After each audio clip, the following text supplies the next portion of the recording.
Assalamualaikum warahmatullahi wabarakatuh. Selamat pagi semuanya. Apa kabarnya hari ini? Mudah-mudahan Ananda semuanya dalam keadaan sehat walafiat ya. Dan mudah-mudahan kita cepat dapat berkumpul di sekolah kita ini untuk melanjutkan pembelajaran kita. Di gerak pada makhluk hidup ini kita akan membahas 5 pembahasan. Yang pertama ada gerak tumbuhan, kedua ada gerak hewan, yang ketiga sistem gerak pada manusia, yang keempat kelainan dan penyakit pada organ gerak manusia, yang kelimanya upaya menjaga kesehatan sistem gerak. Dan alhamdulillah pertemuan pertama kemarin kita udah siap membahas tentang gerak tumbuhan, dan pertemuan kedua ini kita akan membahas tentang gerak hewan. Pada gerak hewan ini kita akan mempelajari lebih dalam lagi ya, yang tidak seperti tumbuhan, sebagian besar hewan melakukan gerak lokomosi. Apakah Ananda ingat pembelajaran kita yang minggu kemarin? Apakah pengertian dari lokomosi? Lokomosi adalah bergerak aktif dari satu tempat ke tempat yang lain ya, atau dimaksud hewan ini mereka bisa berpindah tempat dari satu tempat ke tempat yang lain. Tetapi kalau tumbuhan mereka tidak bisa berpindah tempat. Itulah yang membedakan antara gerak tumbuhan dengan gerak hewan. Kalau hewan dia bersifat tidak terbatas, kalau tumbuhan geraknya bersifat terbatas. Tujuannya antara lain memburu mangsa atau menghindarkan diri dari predator. Tujuannya melakukan lokomosi itu adalah untuk memburu mangsa atau menghindari diri dari predator. Maksudnya dia menghindarkan diri dari hewan lain yang akan memakannya, dan dia menghindarkan diri dari mangsa yang akan memakannya, dan untuk bergerak untuk mendapatkan mangsanya yang lain. Ada 3 kategori pergerakan hewan, yaitu yang pertama yaitu pergerakan hewan di air, yang kedua pergerakan hewan di udara, yang ketiga ada pergerakan hewan di darat.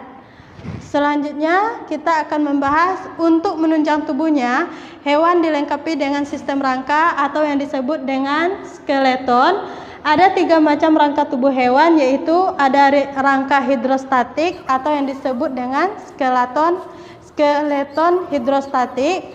Yang kedua ada rangka luar atau yang disebut dengan exoskeleton. Yang ketiga ada rangka dalam atau yang disebut dengan endoskeleton. Yang skeleton hidrostatik dan exoskeleton ini dimiliki oleh hewan avertebrata. Tetapi kalau yang endoskeleton dimiliki oleh vertebrata. Ini pembelajaran kita waktu kelas 7, yaitu tentang kingdom animalia. Di kingdom animalia itu kita membahas 2 ya. Yang pertama ada filum kingdom animalia, itu kita bahas ada 2. Yang pertama ada vertebrata atau yang disebut dengan invertebrata. Yang kedua ada vertebrata. Masih ingatkah Ananda semua pengertian dari vertebrata dan vertebrata? Jika udah lupa, Ustazah akan ingatkan lagi ya. Yang pertama, pengertian dari vertebrata itu adalah vertebrata atau yang disebut dengan invertebrata itu adalah hewan yang tidak memiliki tulang belakang. Tetapi kalau yang vertebrata ini adalah hewan atau makhluk hidup yang memiliki tulang belakang.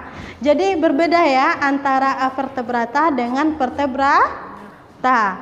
Ya, perbedaannya yaitu dari memiliki tulang belakang atau tidak memiliki tulang belakang. Ini yang sudah Ustazah jelaskan pengertian yang tadi.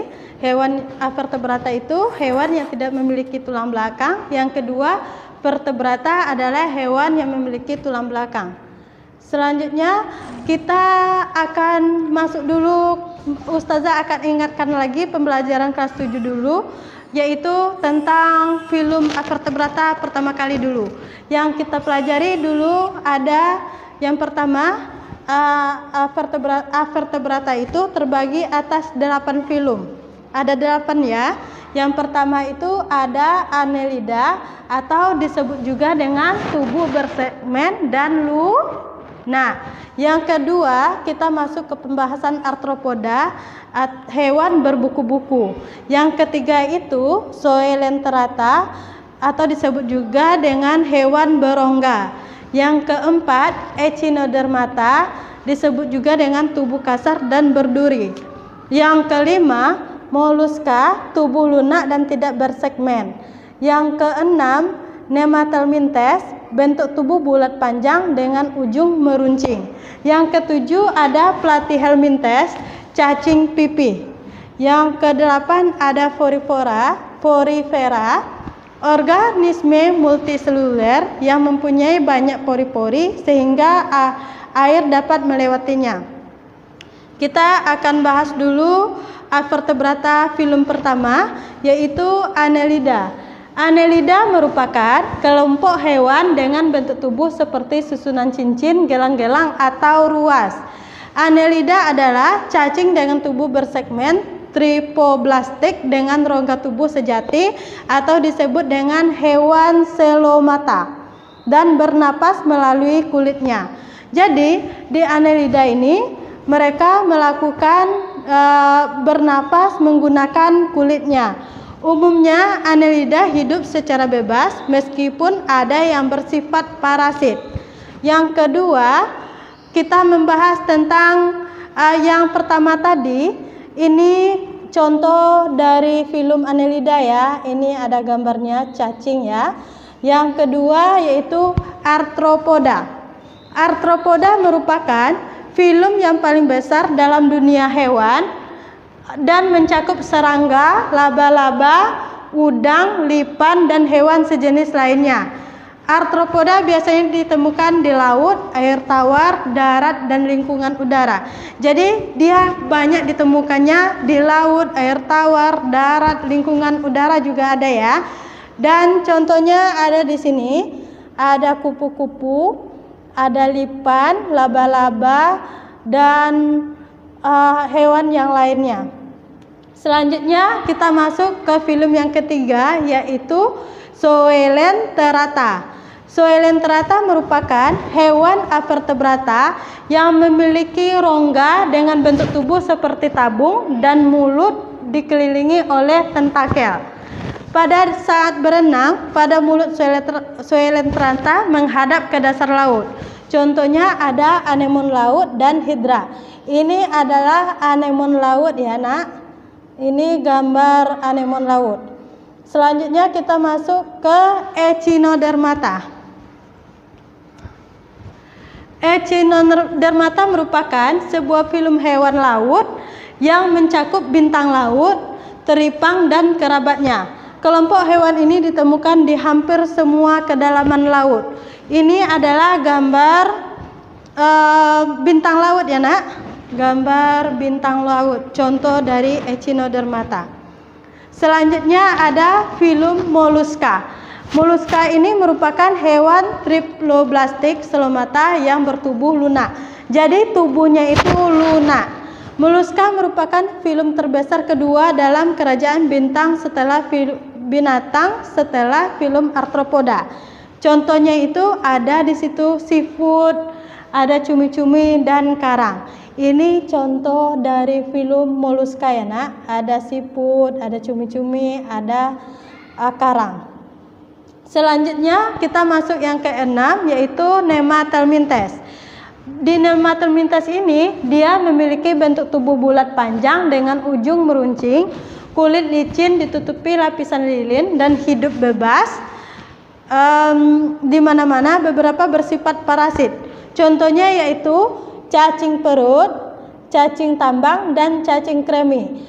Cacing perut ini dia adanya di perut, cacing kremi, dan cacing tambang ya. Selanjutnya kita akan membahas tentang Platyhelminthes. Platyhelminthes adalah cacing pipih, memiliki tubuh pipih dan tipis. Kebanyakan hidup sebagai parasit di dalam tubuh hewan lain, termasuk manusia.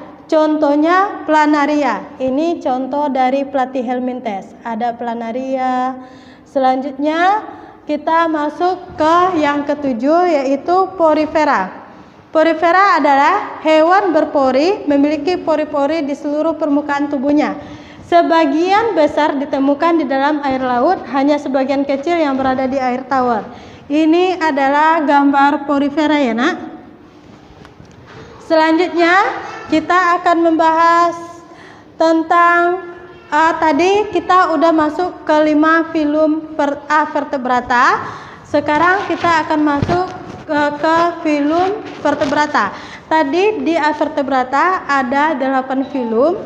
Kalau yang di vertebrata ada 5 filum. Yang pertama ada Pisces atau yang disebut dengan ikan. Yang kedua amfibi atau bahasa Indonesianya kata. Yang ketiga reptilia, itu adalah hewan melata. Yang keempat aves, yaitu burung. Yang kelima adalah mamalia. Mamalia atau yang disebut dengan hewan yang menyusui. Selanjutnya kita akan bahas yang pertama dulu, yaitu Pisces atau yang disebut dengan ikan, adalah anggota vertebrata poikilometermik berdarah dingin yang hidup di air dan bernapas dengan insang. Jadi kalau Pisces ini dia bernapasnya dengan menggunakan insang. Contohnya adalah ikan gurami, ikan cupang, dan ikan pari. Ini adalah gambar ikan gurami ya nak. Yang kedua ada amfibi atau hewan yang memiliki kekhususan dia bisa hidup di 2 siklus, di darat dan di dalam air. Amfibi adalah amfibi umumnya didefinisikan sebagai hewan bertulang belakang yang hidup di air dan di daratan. Dia memiliki 2 siklus hidup ya, ada di air dan ada di daratan. Bernapas menggunakan paru-paru dan kulit yang lembab. Contohnya ada kata, kodok, dan salamander. Ini adalah gambar kata.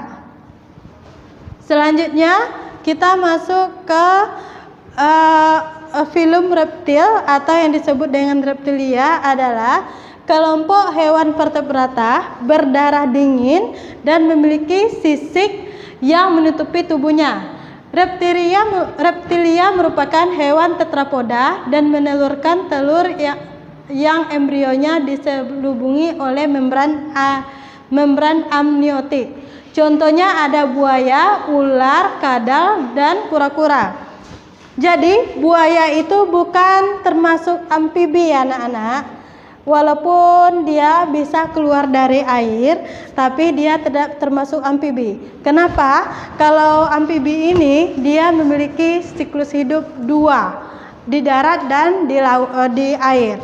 Kalau reptilia ini dia hewan melata, tetapi buaya ini tidak termasuk amfibi. Kenapa? Dia tidak memiliki 2 siklus hidup. Dia cuma memiliki 1 siklus hidup aja. Selanjutnya aves atau yang dikenal dengan burung adalah hewan bertulang belakang yang memiliki bulu dan sayap. Tubuhnya langsing dan ringan untuk membantu terbang. Jadi aves ini dia bisa terbang ya. Dan ada yang nggak bisa terbang. Seperti ayam, dia terbangnya cuma sedikit aja bisa terbangnya, nggak bisa terbang jauh-jauh. Selanjutnya kita masuk ke pembahasan terakhir, yaitu mamalia. Di mamalia ini tubuhnya ditutupi rambut, jadi mamalia itu dia memiliki rambut. Pada umumnya proses reproduksinya dengan melahirkan anak. Jadi pada umumnya dia melahirkan tapi ada juga pada hewan berparuh bebek dengan bertelur. Ada kalau di mamalia ini ada dia yang melahirkan dan ada juga yang bertelur. Tapi yang bertelur ini khususnya pada hewan berparuh bebek aja. Yang selanjutnya memiliki kelenjar susu dan melahirkan anak. Jadi memiliki kelenjar susu dan melahirkan anak. Bernafas menggunakan paru-paru. Jadi dia cuma memiliki satu pernapasan aja, yaitu paru-paru. Dan manusia termasuk kepada filum mamalia ini ya. Contohnya kanguru, kelelawar, paus, dan sapi, dan hewan menyusui lainnya. Ini adalah gambar kanguru. Mungkin untuk hari ini demikianlah yang bisa Ustazah sampaikan. Mudah-mudahan Ananda semuanya paham dengan penjelasan Ustazah. Ustazah sudahi dengan Assalamualaikum warahmatullahi wabarakatuh.